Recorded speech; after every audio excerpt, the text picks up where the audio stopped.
I'm going to do the handheld mic today. The handheld mic. In case I feel like breaking into dance. Sweet. In the middle of the episode. Or just, does it come with a fancy mic fling? Yeah. Or do you dance with the mic? It's corded. It's not cordless, so I can't. I'm not hands-free. I've got to. Okay. I could twirl it, swing it around. Or we could get really Freddie Mercury style. We could do, let's pod this after dark, and you can floss it through your legs and stuff. Please keep that in. Do not edit that out. That'll be the cold open. For sure.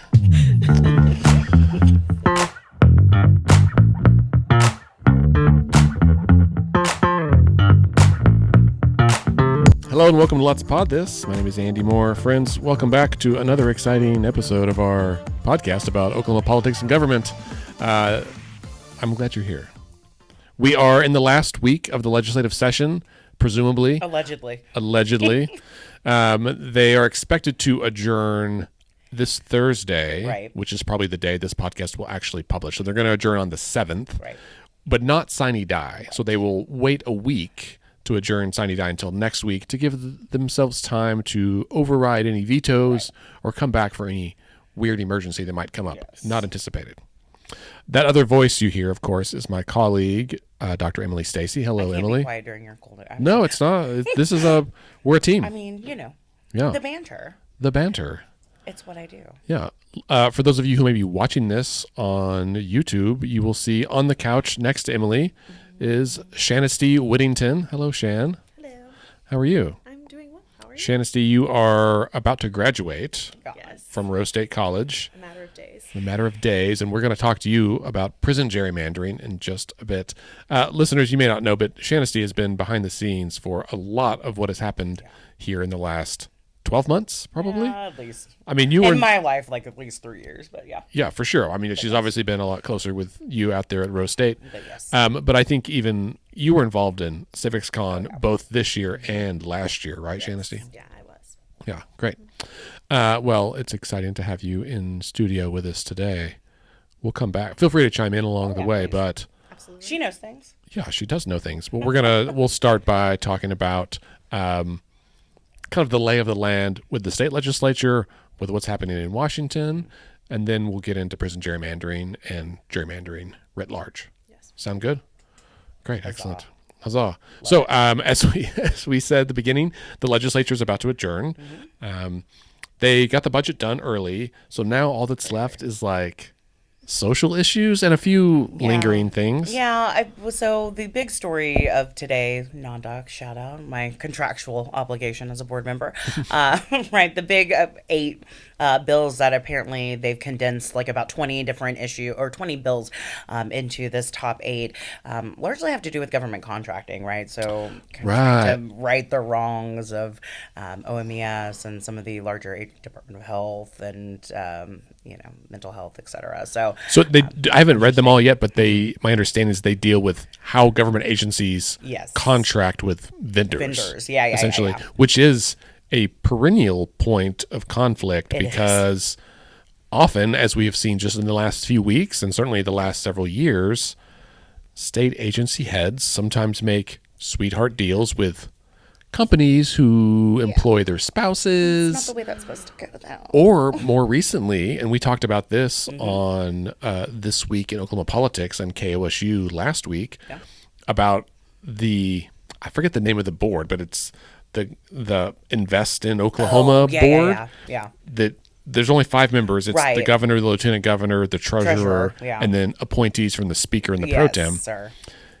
That they hired a firm to basically manage an investment, like an investment management firm, and that firm is run by the former chief of staff, Bond Payne. Right. Porkchop Payne, I think is his nickname. Well, yes. I don't know. Long ago, the legends. The legends. That's all I know about him. Yeah. And that his company is called 311 Capital or something. So, yeah. And every time I mentioned it, I was telling my wife the story, and she...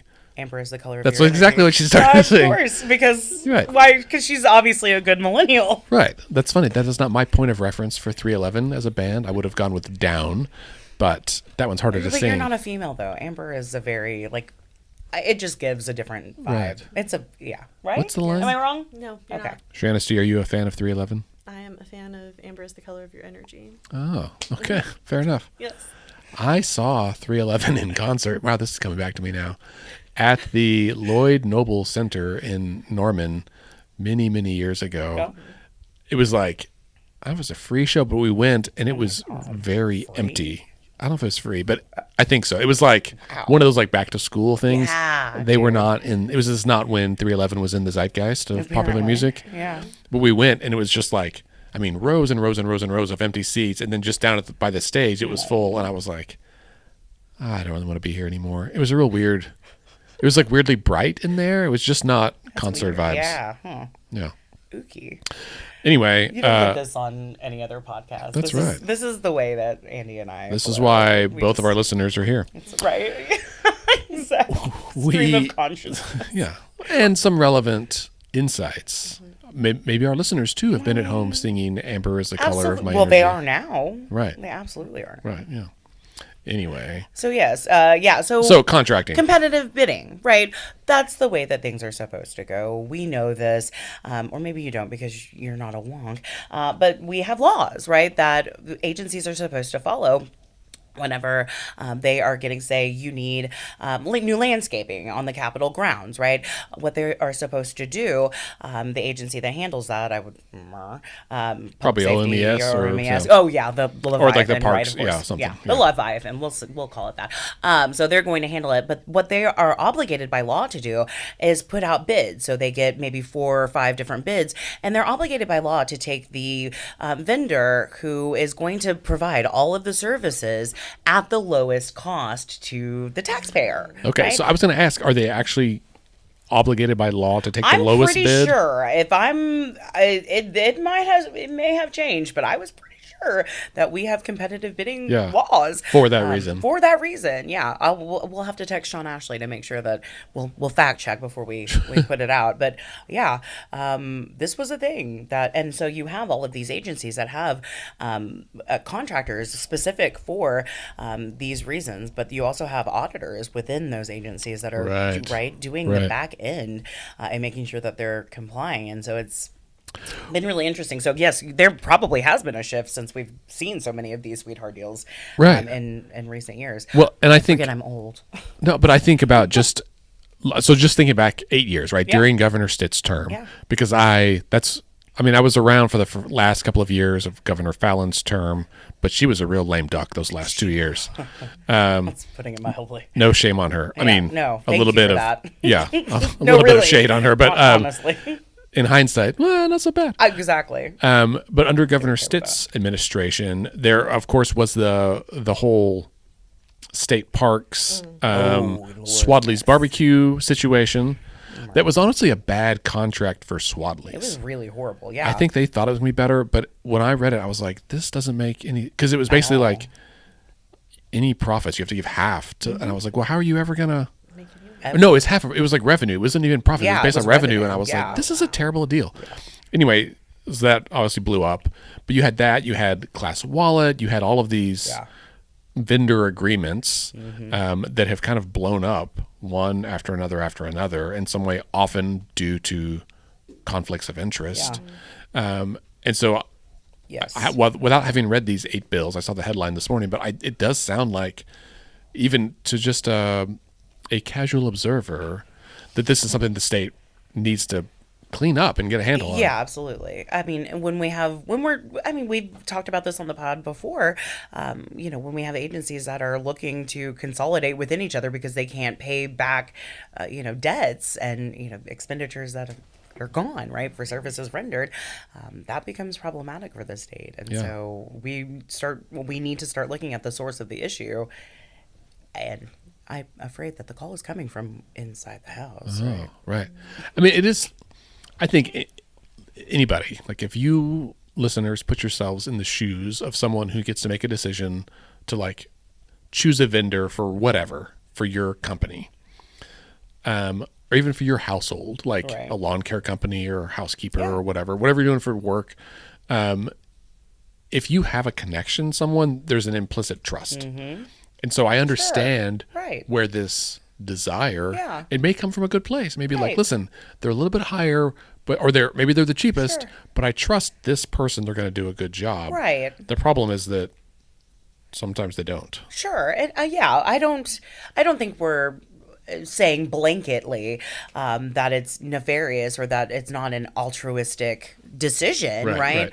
But ultimately, is it the right one or beneficial for the Oklahoma taxpayer, which should always be the bottom line in these types of decisions. Right. And too often, these conflicts of interest have not been disclosed, which was the case with this 311 Capital deal. Exactly. And I think that's the biggest part of it, right? If we're, as citizens, if you're telling me that you favor, one vendor over another because of a personal connection, just be upfront about it. It's the fact that you're doing it behind closed doors and in the shadows that makes it that nefarious thing, right? Yeah. Well, and with the 311 Capital, it was not ever disclosed during it was their very first meeting. Oh, right. But it was not disclosed that this company was run by his former chief of staff, who the governor has also had business dealings with. Like, they've co-founded a company. Yeah. And so even if everything was okay, because they didn't address it up front, they had to do this cleanup where they were like, well, we don't work together anymore, and this is not a thing. But it was just unnecessary. No, it's the appearance of impropriety. Exactly. And in government, the thing we have to offer is trust. Exactly. The public has to trust you that you're doing the right thing, and the only way we know that is radical transparency. Right. Yes. Right. Yes. Okay, good. I know I'm preaching to the choir here, but I hopefully listeners understand. I think of this a lot, especially in the light of what's happening at the federal level, where we have seen, I think, a historic transfer of wealth from the public to individuals. Yep. There was a report out today that 0.1% of the people who are on the prediction markets, like Polymarket and Kalshi, that 0.1% of the users have received 67% of the winnings or the revenue. And it was just such an obvious, okay, we've all seen the headlines, right? That there's a suspiciously large, wager essentially placed the night before we take out Maduro or before we invade Iran or whatever. And it's clearly someone with knowledge is doing this for this reason, and it's working. And because it's hidden behind crypto, whatever, we don't know who it is. Yeah. Although some soldier was arrested, I think, recently for this. But anyway, all that erodes our public trust. It does. In systems. Yeah, absolutely. Okay, so that's happening this week, that they're going to get that done before they sine die? Yes, that is the word. Allegedly. Mm-hmm. Is there anything else they're still working on? I think that's about That's it. With the exception of there's two potential state questions. Oh, yeah. That last week got some headlines, but the Journal Record had a story that basically said, well, it didn't say they're dead, but it said they've given up trying to get them on the August ballot. So one would be the Medicaid de-expansion. Yeah. And the other one is, I forget what the other one is. Was it the convention? Was it? No, that one I think is also dead. Yeah. Oh, it's the TSET bill. Oh, that's right. Yeah. Both of these are pretty significant because they, again, deal with public funds. Yeah. And they both deal with issues that the public has already decided, right? Yeah. I mean, the TSET was created by the voters. Mm-hmm. Medicaid expansion was decided by the voters. Yeah. Not that long ago. Yeah. No. And so, when I was reading back over some of the news stories in preparation for today, the stuff about the Medicaid expansion really struck me because just a couple of weeks ago, they banned Chief Hoskins from speaking on the floor. And the way the speaker's letter to Chief Hoskins read was basically, how dare you bring this up when you know that a majority of the members are opposed to this? Yeah. And I was like, yeah, but how dare you when you know a majority of Oklahomans are supportive of it? Right. Yeah, I think, again, we've talked about this before. I think that the sheer amount of questions that are on all three ballots, but the lack of care really for the citizen and the voice of the citizen. Why do we think it's going to be any different, that are Oklahomans in a better situation in terms of their health insurance than they were when they voted in Medicaid expansion? Because my guess is probably because they voted in Medicaid expansion. So why are they going to high, right? And so logically, it doesn't add up. And so I wonder. I want to see it almost go through, because I want to see how they're going to feed the advertisements back to Oklahomans, right? Well, your insulin is costing you too much money, sir, or your grandkid. Like, how are you going to sell this to Oklahomans that they need to? Divest, right? Disinvest. There's a word for this. Divest. There we go. Is that the word? Divest? That's close enough. Tired. Yeah. I think that feels right. Yeah.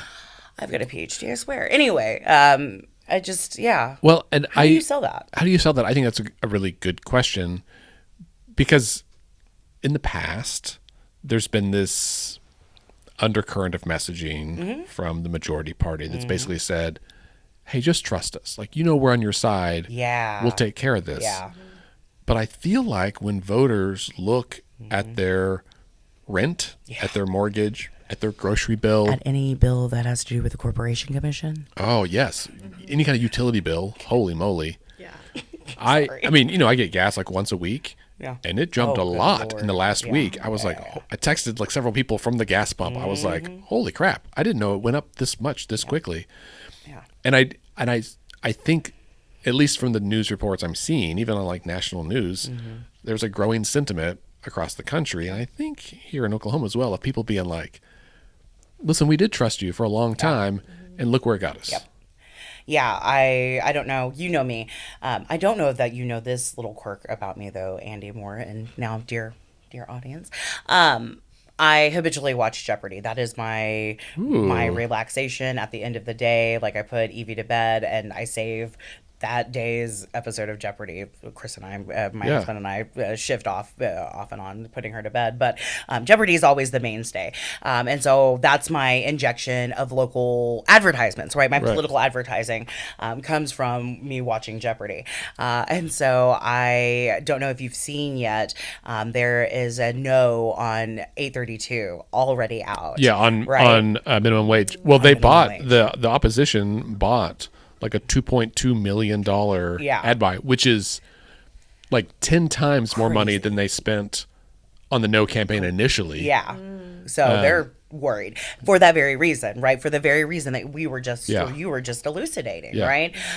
Because how do you sell that back to Oklahomans who are hurting, right? How do you say, no, sir, you're good at 725. You don't need any more. I'll tell you what, I saw, and I may email the campaign about this too. Excuse me, first of all, I misspoke. That's like 10 times more than they spent on the no campaign to Medicaid expansion. Oh, yeah. Wow. I think they only spent a few $100,000 on the no campaign there, but $2.2 million in the next month to try to defeat minimum wage is wild to me. Yeah. And their arguments are weird, because when you talk to people, the arguments you see online are like, well, we don't need this because a lot of employers already pay minimum wage. It's like, well, then what's the harm in raising it? Yeah, exactly. Because not every employer pays it. Exactly. And will it hurt some of those employers? It'll make it. Maybe. Yeah, I mean, it might. Maybe. But is it in the greater good of more voters? Absolutely. And I think your point's right. Like, it's a little tone deaf for a lot of people who are hurting. And I saw, I may call the campaign about, like, I saw an ad about the federal minimum wage is basically which is $7.25, which is what it is in Oklahoma right now. That's essentially the cost of 2 hash browns from McDonald's. Like, apparently a hash brown by itself is like $3.29. And they were like, minimum wage is 2 hash browns an hour. And I was like, that's funny. Yeah. And thinking about, when you think about how little 725, how not far it goes. Right. I can't imagine. Even if you buy a soda. Like, I was at McDonald's with my kids the other day, or Burger King, and they got a burger, and I like relented and let them get a soda. And the sodas were like $3 each. And I was like, what are we doing? Yeah. But if you had to work a whole hour to buy 2 sodas. 2 sodas. Yeah. That's crazy. How demeaning. How dehumanizing is that? Yes. Shanisty, can I ask you? You were on our panel at CivicsCon about this, about minimum wage. Would you mind sharing your experience here? Yeah. I mean, yes, I would share it. No, I don't mind. So when we talked about minimum wage at CivicsCon, one of the things that came up was like the biggest concern with raising the minimum wage is the harm that it does to small businesses. People are right. Many businesses are already paying over $7.25 an hour. There's also like an argument of, do you want businesses functioning who are basically exploiting people's labor? Right. And maybe it's okay that those businesses don't survive because another business will come in. Like, it doesn't kill business all the way, even if it harms a couple of businesses in the short term. Right. And to be clear, those businesses that are surviving on this federal minimum wage are doing it at the expense of the worker. Like, they're exploiting somebody's labor, cheap labor. Yes. One of the other things that I think is very interesting and I don't think gets talked about enough is there's a very small percentage of Oklahomans who are making $7.25 an hour. So it's affecting a smaller percentage of people than what you really think it is. And most of those individuals are working in agriculture where there isn't as much competition or encouragement for those businesses to pay them more of their own accord. Interesting. So those are kind of my biggest answers to some of the common qualms with raising minimum wage. Well, and I was talking to someone in public education the other day, and they said they were supportive, not for $7.25 an hour, but because the measure, State Question 832, will raise it first to 10 something, then 12, then 15 over the next 3 years. Right. Yes. And that they said, like, our front desk staff only makes $9 an hour, so more than minimum wage. Yes. But barely. I mean, that's an extra $50 a week, or whatever, and to move it up to 15 is substantial, and it really is a big difference. Yes. When the inflation has skyrocketed these last few years, and I think we'll see what happens with the Fed, like the Federal Reserve, and how they do interest rates and stuff. But I think there is a recognition that like life is just more expensive now than it used to be. Yes. Right? Yes. I mean, obviously. Right. Yeah. I mean, it seems obvious. I mean, yeah. Yeah. So, I didn't know that. I love Jeopardy as well, Emily, but I don't watch it daily. Yeah, that's an addiction. My exposure to political commercials is usually Saturday and Sunday morning because my 6-year-old gets up at 6:30, no matter what day it is. Yeah, and so on weekends, I make her watch the local news with me. Me Gotta catch. Yeah, that's right. Hot Seat and Flashpoint. Yeah, I don't always watch Flashpoint, but I do watch News 9. I watch Hot Seat on Saturdays and Your Vote Counts on Sundays. Of course, Scott Mitchell, and then just like the rest of the weather and stuff. Right. I usually flip over to OETA and watch Sun Up and kind of the agricultural shows. I think that's interesting. I know a lot about beef prices. For someone that doesn't regularly eat beef, it's fascinating. But the same thing, I'm like, that's where I first saw like the banana commercial, and then the McCall's Burger commercial, and now the tractor commercial, and Mike Mazzei's got one. The No campaign here. Chip Keating's got a couple of ads out. Drummond's got a couple of ads out. A couple of dark money ads. I saw Eccles is getting a little punchy. That's a good word, punchy. With Jeff Starling, he's got an anti-Starling Virginia Jeff ad out, which I thought was, man, this primary, I'm like, it's so delicious. So every evening when I go home and watch Jeopardy, I'm very excited to see who is throwing barbs. What new barbs have been thrown today? I don't know if you saw, and I know we didn't prep for this, but the campaign finance report that came out, pretty much, I like to pat myself on the head, listeners.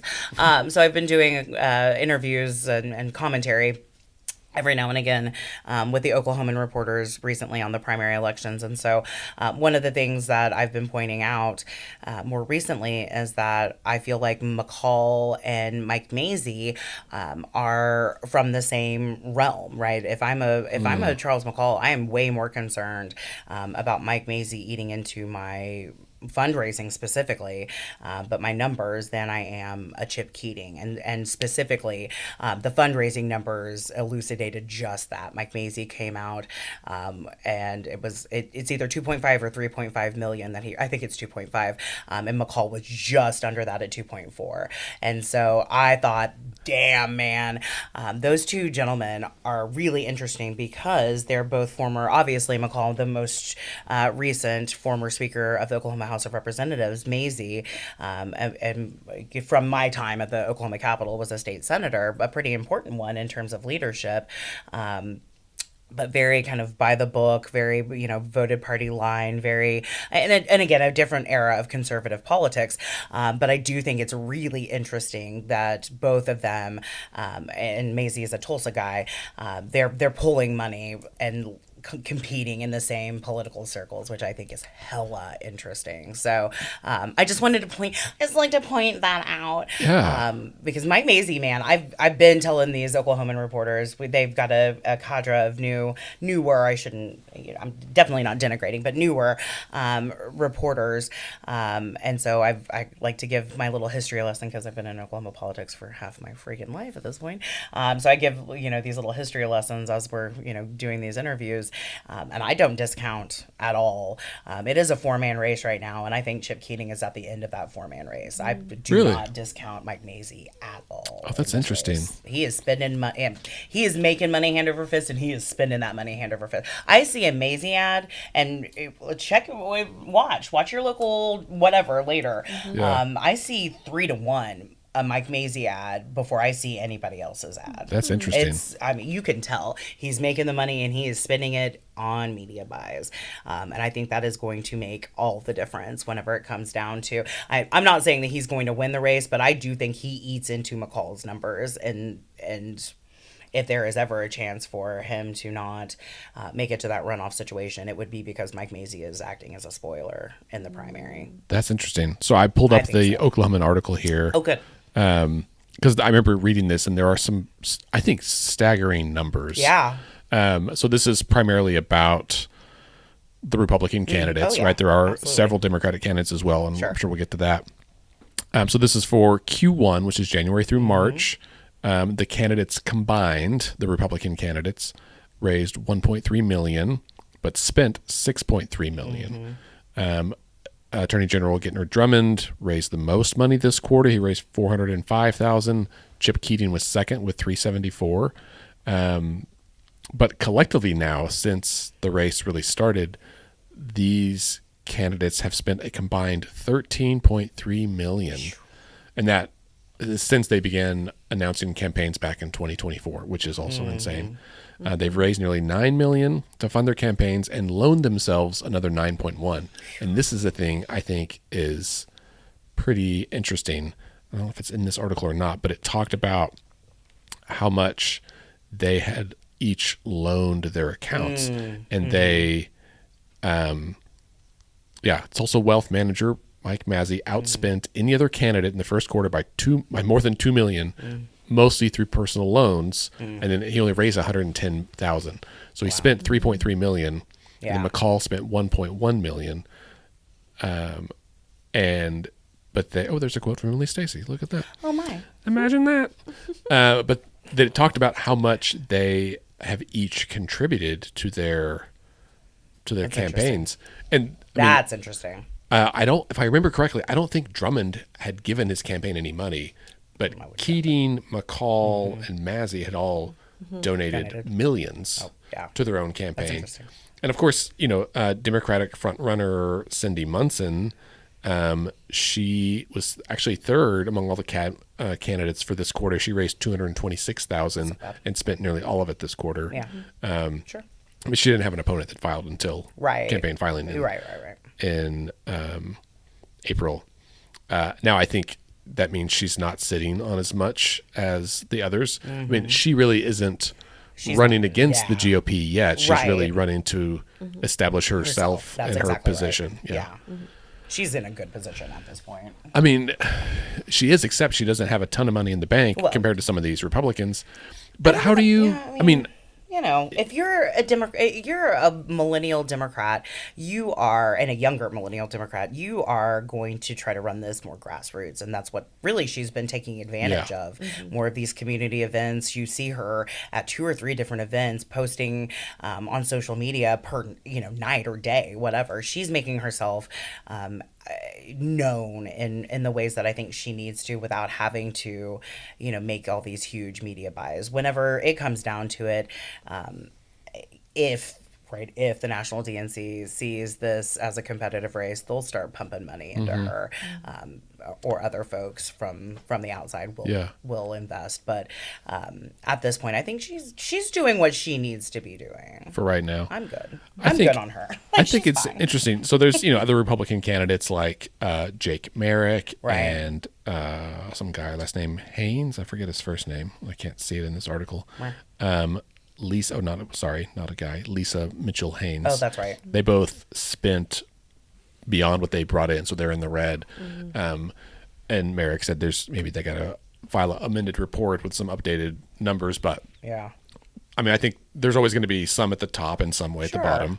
And once we get through the primary in June, it'll go to a runoff almost certainly. Oh, no. At least on the Republican side. Yeah. And then we'll really know. And I think if listeners will recall, back in 2018, Governor Stitt came in as a unknown, complete dark horse, dude. Complete. Also self-funded, give millions of dollars to his own campaign, ran this campaign, and it got down to the runoff. And I think everyone expected it to be Stitt and then Lieutenant Governor Todd Lamb. Excuse me. But it got through after the primary. Oklahoma City former mayor Mick Cornett came out as second. Beat Lamb in the primary. And it was a runoff between a center-right mayor of a city versus this outside dark horse non-voting banker from Tulsa. Right. And then that's up until that point, Mayor Mick had been trying to run a primary campaign, right? Like he was trying to run to the right. Yes. And which felt very disingenuous, I think. I was going to say, right? I was calling him center-right is generous. Well, I mean, yeah, but compared to... But, well, yes, comparatively, yes, but, like, hella moderate, right? Right. Yeah. You're setting me up perfectly. Continue. No, I was just going to say, then when it got, right down before the runoff... He did the Bullstead ad. The Bullstead ad, right? So it's my favorite thing to talk about. I just love it, right? And it shows you just how both fickle but predictable Oklahoma primary voters are, right? Those diehard older conservatives are going to turn out in the primary. They are the ones that are paying attention. That Cornett ad was hysterical for the younger generation. That Bullstead ad, right? Because they came out, they recorded grandma and grandpa on the farm next to the cow, saying, oh, Kevin, he's just talking all that bullshit. It was hysterical. Who did not love that commercial was older conservatives who saw it as vulgar, who saw it as, not the, slinging mud and not the way that we like the campaign. Yeah. And it completely turned on Cornett. It was incredible to watch. Yeah. I remember talking to my grandmother about that. And I was like, what do you think? And she was like, well, I just don't really like that ad. And I remember being in her assisted living thinking, Mick's going to lose. Like, that's it. Because a lot of those moderates are not going to turn out in August for the runoff. And I think in that when you think about the Republican electorate, there's a portion of them that are moderate, right? And there's a portion that are farther right. And in order to, after the primary, in the primary, you can kind of carve out your own niche and you hope it's big enough to get you to the runoff. But I think Mick had already captured all of the moderates. His only possible path was to be a little more right-wing, which I'm sure was uncomfortable. And so he leaned in thinking, we'll make a splash here. And the problem is that it was very appealing to centrist Republicans, independents. And Democrats who could not vote in the Republican primary. And so this year, I think the interesting thing to think about is independents cannot vote in either primary. Right. And so there is no incentive really to either party to pivot or kind of pander to the quote moderate voter, even though there are moderates certainly in both of the major parties as well. But I think we'll start. This is why you see banana ads, and it's all it's like there's a word bank and they're all trying to cram as many of these buzzwords into their ads of like law and order, Trump Republican, right? Patriot, immigration, right? Like, and it's like, because as off-putting as it might be to the listeners of our podcast, who tend to be more moderate, that is historically what the people who vote in these elections. The way to fix this is to vote. When more reasonable, moderate people vote. Yeah. Now, I know that independents are blocked out, and I can't fix that this year. That's super unfortunate. I don't get to vote for any candidates in June. I will get to vote on State Question 832, which is a big deal. But June and August, from a candidate perspective, means there's 400,000 or almost 500,000 independents who are just chilling, floating along, waiting to see which of these dudes gets through and ends up on the ballot in November. In which case, like after August, no matter who it is, it could be Mike Mazzei, it could be Jake Merrick. They're gonna have. I mean, it's probably not gonna be Jake Merrick because I don't think he's gonna make it through. But no matter who the nominee is from the Republicans and the Democrats, they're gonna make a pivot. We can watch. They're gonna have to. They're gonna have to because they're trying to win other voters, and it is such a weird switch. Yeah, I think so. And that was, so one of the students at Oklahoma City University did their senior capstone on the impact of MAGA on the Oklahoma Republican Party and just party politics. And I think it is interesting. One of the points that I meant to push back on was the fact that, in the primary that plays, right, as you just mentioned, you're looking for the niche audience, but in a general election, even in a place like Oklahoma, you want to appeal to as many human beings as possible. Those libertarians, those independents, etc. You want to pull them into your your sphere. And we've talked about this before. You know, Gentner Drummond is getting one of those dark money ads, right? About, stop opposing Trump. Because he's been the front runner for a long time, so he's had a big target on his back. After making such moderate and centrist decisions earlier in his AG-ship, right?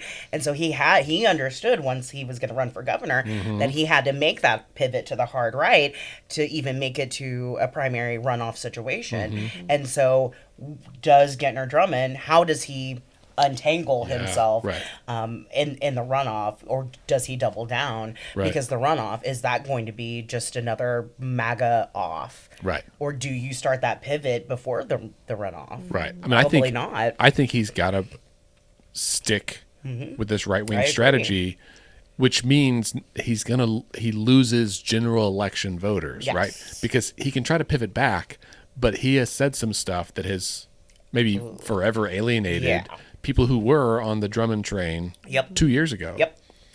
I think the other thing we could do, we can't do it before the election, but the thing that fixes this is open primaries. If we had open primaries, the incentives that face candidates for how they talk and how they govern are so different. Where none of these, then Drummond could have stayed who he was. He could have said the same thing. He could have charted that like law and order, but fair and reasonable path that he was trying to do. I mean, I think Munson's messaging would probably be the same. She's kind of the incentives are different on that side because of the electorate, but you would see other candidates like, I mean, they're still going to have, people pivoting towards Trump and trying to win that. Sure. But if we had an open all candidate primary where all of these candidates are on the same ballot and every voter gets to vote, it's a very different math game. It is. And the unpopularity of Trump at the top is going to it's going to leak down into state politics as well. And so, I think it's a much, much harder pivot than folks are anticipating at this point. Yeah. And I think, and we can kind of wrap up after this, but like with this section, where it's the beginning of May now, so we're 5 months into the year. The election's in about another 5 months. The amount of news that has happened in the last 5 months makes it really difficult to anticipate what the next 5 months might hold. Yeah. Like 5 months ago, we weren't at war. The price of gas was like half what it is right now. Like, a lot can change in 5 months. I don't know that we have any capacity for an October surprise anymore, because now we just have like Tuesday surprises every week, it seems like. Yeah. So anyway, I guess we'll be on this journey together. Always. Listeners, thanks for being on this journey with us. Indeed. Let's talk about gerrymandering. Please. Yeah. Shanisty, Yes. you as our resident expert about prison gerrymandering. I'm sure that our listeners know about gerrymandering because I've talked about it a lot on the show over the years, and I'm not going to stop until we fix it. That's right. And Yes. I've been talking about it for years, but holy moly, clearly we have a need to fix gerrymandering in this country, like once and for all, because right now Yes. we lost our footing, and now the parties are like gerrymaxxing or Yes. whatever you want to call it. Exactly. Like they That's are right. intentionally gerrymandering the foo out of every single state they can. Emily and I talked about the SCOTUS Callais decision last week that essentially opens the door for unfettered gerrymandering. I mean, experts will say, well, I mean, there's a framework of a idea of a plan or whatever. There's A concept of a plan. concept of a plan for how to not gerrymander, but that's not what's happening. That is not what's So happening. maybe quick to catch up, and then we'll do prison gerrymandering. Yeah. Since last week, the Callais decision, we have seen a number of states. So first of all, the Callais decision was specific to Louisiana to that case. Yep. But it is now precedent. Yes, because it touches law, right? It touches Right. federal law. Right. So yes, it is. Yes. So since then, sorry, I interrupted No, you. no, but go, yes, go. Louisiana. I think I yelled about that very day that we did the podcast that the decision came out whilst the Supreme Court was pushing that decision out. Florida was in a special session that they had called. The governor had called the night before, effectively, to vote in and approve redrawn maps, which he signed into law yesterday. Already 2 challenges to that. So we've got Virginia, Alabama has already called a special session, and Tennessee today as And well. then South Carolina, maybe? Oh, South Carolina, yes, I'm sorry. As well. Yeah, so we're So, seeing yeah. a bunch of states, Southern states. southern states, that have minority districts, minority district, however you want to, Yeah. whatever order those words go in, you know what I mean? Majority minority. Majority You're good. black districts, Yes. let's just Sure. call it what it That's is, fine, yeah. that are saying, hey, we don't have to have these anymore. Right. Let's redraw them. Yep. And that almost necessarily means they're going to draw Republican districts. Right. Do you think, Emily, that there is a nuance that is missed in the major media reporting here when we just talk about districts as being Republican or Democrat districts without discussing like the actual partisan lean? Because I think, and I know I'm a Pollyanna-ish person, and I tend to find optimistic reasons in everything. We love you for it. Thank you. But Somebody there's, has to be. by making these blue districts red, they will be like, in many cases, light red, or they'll have to make Yes. several like lighter red. Lighter red, yeah. And they very well might commit. They might like get greedy, and they could. This I think is still like statistically plausible, if not, I don't know if it's likely, but it's plausible that like these states do gerrymander. Yeah. They all go to the court. The state Supreme Court say, well, based on Callais, fine, let it go through. Right. We have all new congressional districts in like 5 states just months before the actual election. In some Literally. cases, they were already voting. Yes. And Primary. We're in primary season. right. And so they're going to have all new districts, which is clearly absurd. Like this is clearly them changing the rules while the game Mid-game, is in yeah. mid-game. Yep. And they will say, well, we're going to take these districts that were D+6 or D+12, and we're going to make them R+2. 2. Exactly. And they could still lose a bunch of districts. They could. Was listening to a podcast this morning that was discussing the political shifts that are happening in Ohio, Maine, Alaska, New Hampshire, Georgia. And it's, nothing is forever. Even Oklahoma is Sure. not forever No, red, absolutely not. just like we weren't forever blue. We were Right. blue for a long time. We've been red for a couple of decades, but it's not forever. Right. And I think there is this chance that the Republicans get a little bit greedy in their desire to get all these districts, I and they agree. overshoot. Now, the same extends on Yeah. the other side too. Like the Democrats that Sure. are redistricting could also, they're going to make blue districts, they're going to make red districts blue, but they're going to be like a light blue. Lighter. Yeah. And so, I've been paying closer attention to the smart political economists like the Cook Political Report and Roll Call and all those groups that like rate the partisan lean of all these districts. Once the new maps come out, they'll have to do all this new math on these districts, and we will see what might end up being many more competitive districts than what we have right now. Yeah, I agree. I think it ultimately is likely to do them a disservice by stratifying, right? So many of those districts, they're going to have to spend so much more money, right? As opposed to just saying, okay, this is a blue district, let's move on and focus on an actual competitive district. Right. I am not, I mean, obviously we have raised our fists at the sky about this. I'm clearly concerned about the future of the democracy. I am not a fan of the redrawing of boundaries, political boundaries, subdivisions for non-democratic purposes. This is, I mean, we are doing this as a game of retaliation between the parties, which is ultimately going to be to the detriment of the American citizen. Yeah. So I don't know. I'm still waiting for Texas, honestly. I still think that Texas screwed itself over with their whole, map situation. So I'm waiting for the ramifications from Texas before I make any sort of definitive statement on this. But I feel like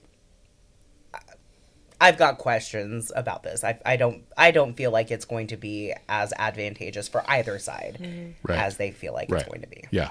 I think to whatever degree we as voters were sitting on our haunches thinking this might be a boring election season for some of these districts. Right. I don't think that's the case. I think it's going to be a lot more competitive and a lot more nuanced than we were expecting. And it will go one of two ways. Either this competition will breed some real conversations about race relations, around identity politics, around how we draw districts. And I think almost either way, like if one party, like if the Republicans manage to gerrymander a bunch of districts and win them, there will be a lot of backlash to that. Yeah, I agree. Yeah. Also, if both parties gerrymander a bunch of districts and they have promised their voters, we're going to win these districts, and they both lose, exactly, there's going to be a lot of backlash. And I hope that Americans are paying attention to this and saying, this is gross. Yeah. Like, listen, when we give politicians the power to draw their own districts, this is what they do. Yeah. Yes. We become pawns. They dick around on trying to choose us instead of us choosing them. And that's not the way it's supposed to be. Yes. I think in future episodes, maybe this summer, we should explore ways to end gerrymandering. Okay. Independent redistricting commissions, the Fair Representation Act, proportional representation. I'll make some calls. We'll have some conversations. Maybe we'll put this on the agenda for CivicsCon next year. Oh, we should. Yeah, absolutely. Yes. Okay. Yeah. Shanisty, I'm so sorry. No, you're fine. Emily and I got off on a tangent about gerrymandering. I love it. I figured you into it. Yeah. So you're, are you okay, Emily? I'm dying. You're dying? Okay. It's all this stuff floating around in the air. It is. It's very windy. Yeah. I just felt bad for you. I wasn't trying to call you out. I apologize. Our listeners are understanding. I have so many episodes where I'm just like, my throat is closed and I'm very nasally. I'm just like, how do people on TV do this? Yes. Shanisty, you did your capstone project. What's it called? Not even that. It was just an honors project for one of my classes. Just an honors project. Just an honors project. For one of your classes, but you did it on the subject of prison gerrymandering. Yes, indeed. Can you give us a little exposition? Tell us what that means and what your project was about. Yes. Okay. So, first, one of the things that I get asked a lot about this is like, how did I get started on prison gerrymandering? And it was actually an assignment that I did several semesters ago in one Dr. Emily Stacy's American Federal Government class. I've heard of her. And we had to prepare debate arguments for several different topics. One of them was, I'm almost positive it was when we were looking at the Electoral College that I stumbled across the significant amount of felony disenfranchisement that we have in the United States. I remember like going, and I don't often post things publicly on Facebook, but I was like, did you know that basically we just like replaced slaves with prisoners when it came to how we consider like counting people? Right. We don't count 3/5 of inmates. We don't. But we do count them, and that is where prison gerrymandering like first came onto my radar. Yeah. And so there are some assertions that prison gerrymandering by counting prisoners in their cells, the beds in which they sleep on the day of the census in a prison or jail, that you are shifting political representation, both in a racial way, but also like a geographical way, that many prisoners are coming from urban areas, but largely are being housed in prisons in rural areas. And this is why it gets called prison gerrymandering, because it seems to be shifting this representation. So the purpose of my honors project was to determine, is this really happening in a meaningful way? Is this just something that people talk about? Or can we actually point to data that says, yes, it's really happening? And then I wanted to look at how it plays out in Oklahoma specifically, considering we are consistently one of the highest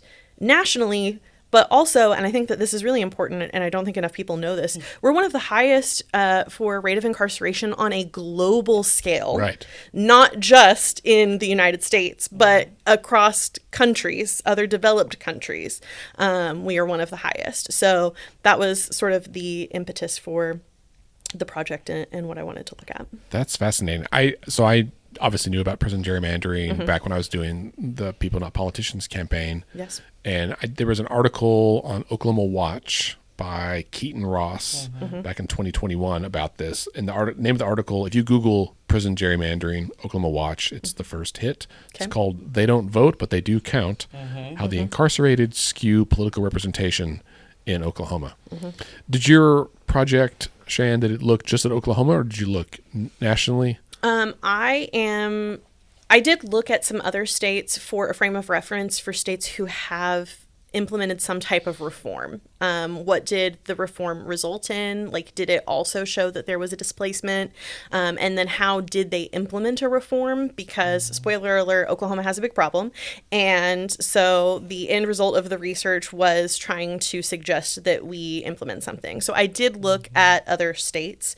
The biggest ones that I looked at and put on my poster were New York, California, and then Maryland, and how they decided to adjust their count for prisoners. Yeah. So do other states, like, do they basically say, okay, for the census, we're going to count them here, or I don't know how they do it, but like, do they basically say, well, your home address is in this other city or county or whatever, and so we're going to count you at your home address? Yes. And then if some people don't have a permanent address, maybe they get counted at the prison? Yes. To your point, they do have different methods by which they accumulate the information for where people's last known address was. They do reallocate them to that last known address whenever they're doing redistricting.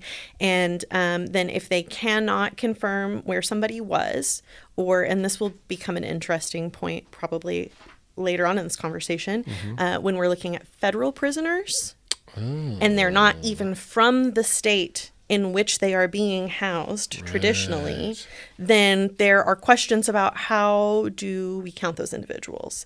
Because we're not addressing it on a national scale. The Census Bureau is not going to adjust how they do it. And they've been petitioned time and time again. You can go on their website. They actually enumerate how many people complain about this and what their specific complaints are and how many people had those specific complaints. And then at the end of it, they say, we hear you, but we're still not going to do this differently. So because we don't have any national reforms or plans to, then states have to try to figure out how best to do that. And different states do it differently.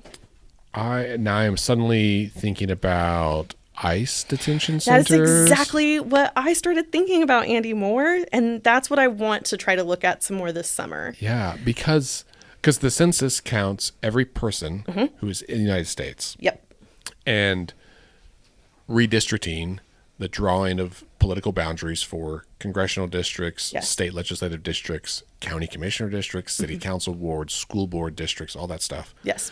All that is based on the number of persons, not the number of citizens. And this is interesting to me because I have seen, over the years that sometimes politicians will say we shouldn't count people who aren't citizens. It should only be based on citizens. Yeah. And or they will say it should only be voting persons. So in some cases, there have been proposals to not count minors, like people under the age of 18. Sure. Yeah. In which case, all that stuff like significantly skews the data.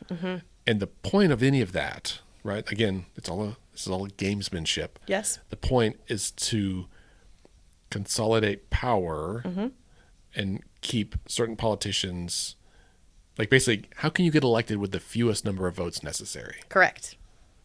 And in districts where you have prisons, you are very successfully pulling that off.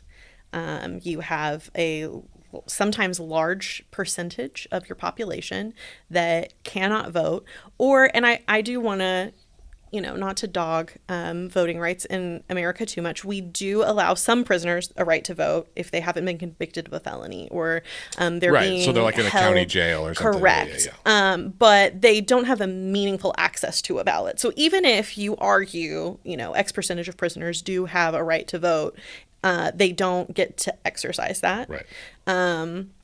But you have some districts where you have a very large percentage of your population that you don't have to get their vote in order to win. You don't have to account for that. Right. And it can greatly distort one person, one vote. Right. This very democratic principle that, we're trying to strive for. Right. Yes. In 2024, we did a project with the Oklahoma County Jail to ensure that people who were incarcerated there and waiting dispensation of charges but had not yet been convicted would at least have the opportunity, and only 6 people said yes. Can I tell you, I just came across an article talking about that 2 days ago when I was looking some stuff up. It was a big deal. Yes, that was fantastic. It was not perfect, but it was a ton of work for 6 votes, and I was like, this is meaningful. Yes. But it was not quite as impactful as I'd hoped. Yes. But to your point, from this Oklahoma Watch article from 2021, so this is before they redrew the district lines. Yes. Back or right after they did, before they were in place for 2022. House District 18, which I'm not sure what part of the state it's in, but it at that time, so each House district had about 39,000 people. Yes. And in HD 19, 4,300 of them, so more than 10% were incarcerated, which means they're counted, but they can't vote. Yes. I can tell you, as of our redistricting that we did, after that became effective, and that was what I looked at in my research. House District, what is now 56, which includes El Reno. Oh, right. 14% of their citizens in that district are in prison, either at a state or a county, or because they had one of the only federal facilities in the state at the time. Some of those were federal prisoners. Yeah, interesting. I had not even considered federal prisoners who are being held here. Yes. And I honed in on that so much when I got to the later stages of my research because of the amount of federal facilities that we have opening in the state of Oklahoma. We had done a very good job leading into 2020 of shutting down our private core civic facilities, or there's another private prison company, and I can never remember their name. I think we've now closed all the private prisons, though, right? Andy Moore, we're reopening all of them. No way. Yes, we have already opened Cimarron in Cushing. Okay. That facility. Is that a DHS that is facility? An ICE facility. An ICE facility. Okay. Yep, they opened with an ICE contract. If it's not an explicitly ICE contract and it is with, say, DHS or the U.S. Marshals, they're outsourcing those beds to ICE. Okay. So even if it isn't with the institute directly. Are the private prisons that are reopening in Oklahoma all federal? Or are they? So they're not state things? Because I remember the governor making a big deal that we were buying out and buying back one of the private prisons. Yes, we did do that. We bought back one of the private prisons. And then I think we have one private prison that remained open, but like we were leasing it, hadn't bought it outright, but we're leasing the facility and ourselves are manning that and running it as opposed to the private company doing it. But then we had closed, I think, 3 facilities that were completely shuttered, non-operational, did not house anybody. Yeah. And those facilities now either have already secured or are working on negotiations for securing a contract. And those contracts are usually 5-year contracts, which means they will all be in effect in 2030 when we do the census. Total, it's over 6,000 additional federal prisoners in the state of Oklahoma that we have a capacity to hold reopening these facilities. And we only had like 1,300 federal prisoners when we did the last census. So that's... if they put a bunch of those in certain districts, it gives more weight to those districts. Yes. That's interesting. I know one of the critiques, responses to this topic is saying, well, counting people at the prison in which they're incarcerated is no different than counting military members at the base where they're stationed. Sure. But when we have people who are stationed overseas, we're not counting them overseas. We're counting them somewhere in the United States. Right.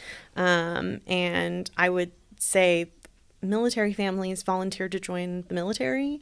Prisoners didn't volunteer to be in prison, and I certainly have no say over where. Correct. where they're held. So I get it, but I think that those are 2 very different concepts and principles. Yeah. I agree.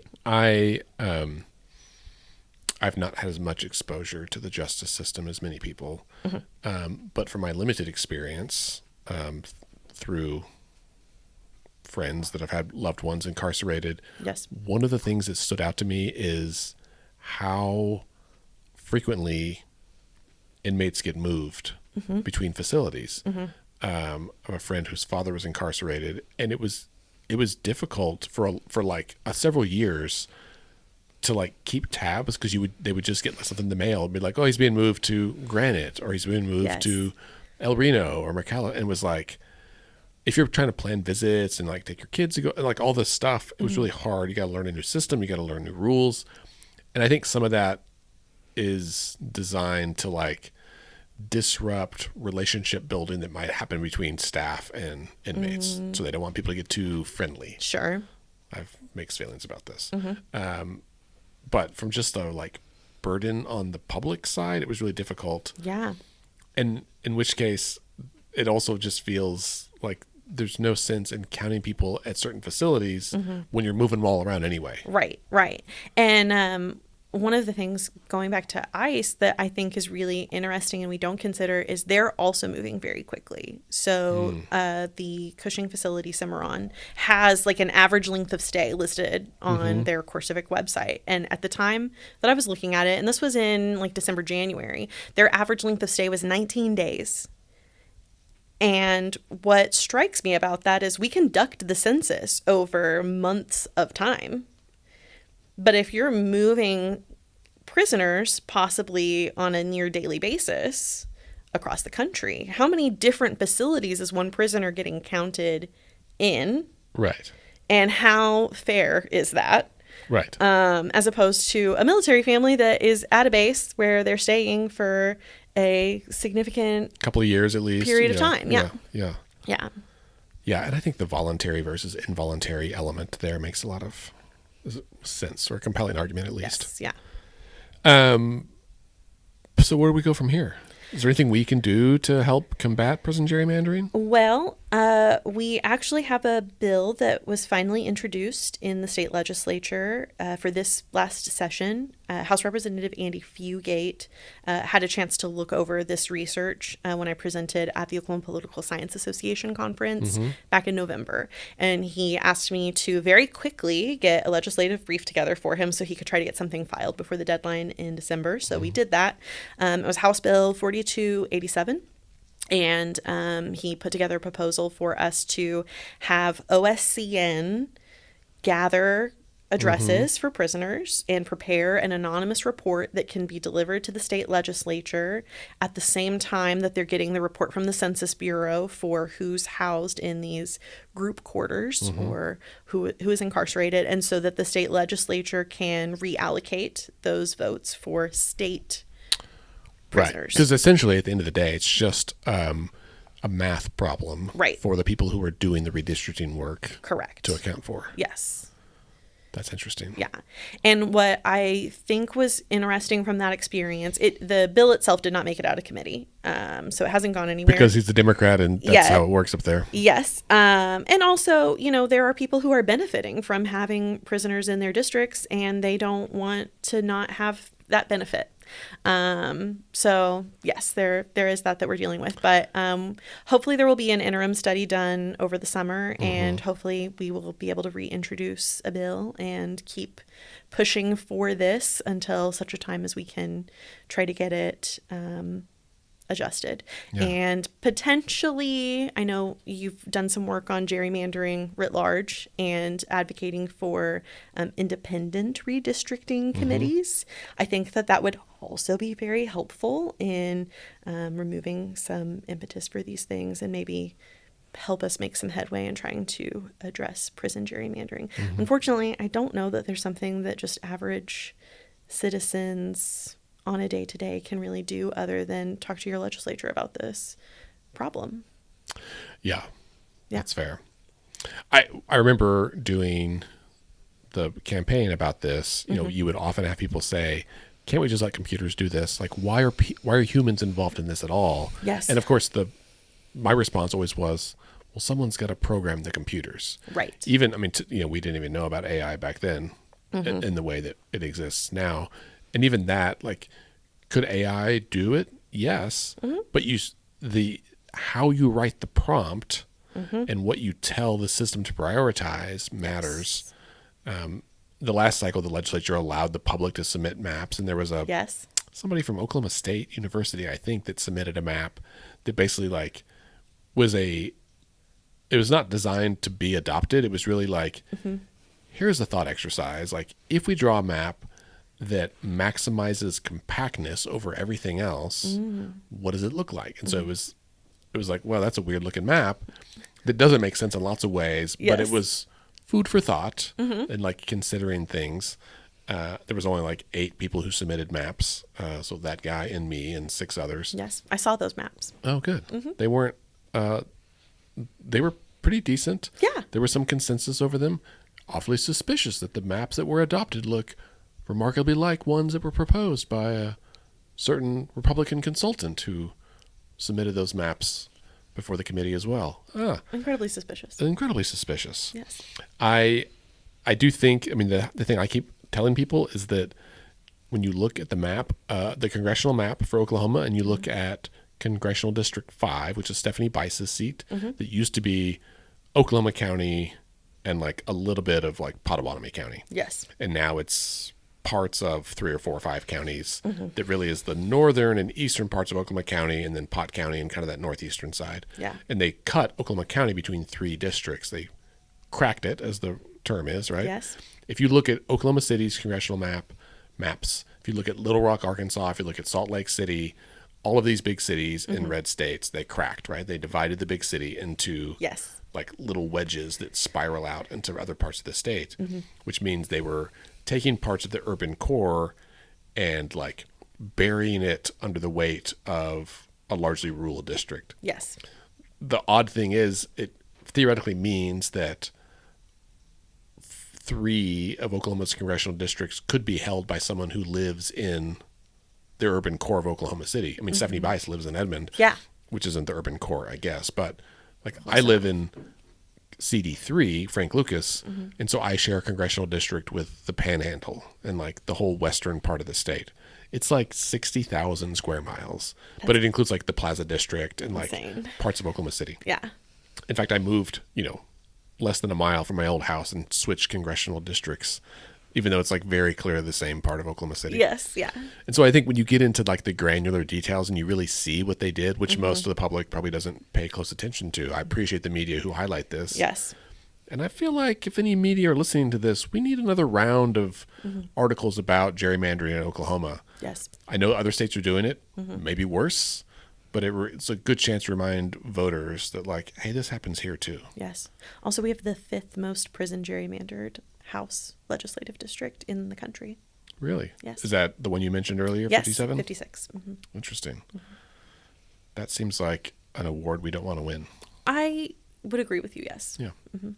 Shanisty, did you win some awards for your presentation and your project here? I did. I did get first place for the poster presentation at OPSA. First place. That was exciting. Yeah. But then I most recently had submitted it for Oklahoma EPSCoR's research at the Capitol Day. Oh. They do a research poster competition.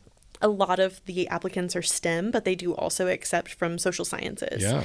And so I was selected to represent Rose State, and I ended up being a finalist. And so I presented an oral presentation and then had a poster session there at the Capitol. And I got 3rd place for community, tribal, and regional colleges. So there was 2 categories, Sure. one for research institutions, one for a little bit smaller ones. Yeah. And I won 3rd place for the smaller institutions. Well, congratulations. Thank you. This is exciting both on a personal level because I'm invested in your academic life and your future Yes. as a fellow nerd who cares about this. Yes. And because I'm genuinely excited for a topic as wonky as prison gerrymandering Yes. to be recognized in a competitive field Yes. with other like hard sciences of stuff. I think that's a big deal. Yeah, it was very, very cool. It was very humbling to like be around. I mean, there was research on like how to treat and cure different cancers and stuff that's happening there. And so then to have prison gerrymandering be on that same platform and being talked about and having people ask questions about it and learning about it, because it is not something that average citizens really have an awareness of. Yeah. Yeah. Fascinating. Well, job well done. Thank you. Shanisty, thanks for being here today. Yes, thank you for having me, Andy. Listeners, thank you for being here as well. As we say every week, decisions are made by those who show up. I want to remind you that the deadline to register to vote, I'm looking at the calendar behind me, the deadline to register before the June election is May 22nd. You have to be registered by May 22nd in order to vote on June 16th. If you have recently moved, you can still update your address. You can go online to the OK Voter portal and do that. And if you'd like to help us register more voters, this Friday night on the 8th, we will be at the Plaza District for Live on the Plaza. I forget the theme this month, but it's going to be fun. We'll be set up at the corner of 16th and whatever that street is, maybe Gatewood, at Canopy. It's like an art center. It's right across from Grinmore, the shoe store, and on this side is Rad Bar. It's the big yellow building on the corner where all the hippie artists hang out. We'll be there with our booth doing voter registration. You can go to our website, letsfixthis.org/events, and sign up to come join us. We'd love to have you volunteer with us. It's always a lot of fun. The weather should be lovely. Gee Willikers, we need to make sure that everyone is registered to vote and at their current address, because elections this year are very important. Yes. We'll see you out there.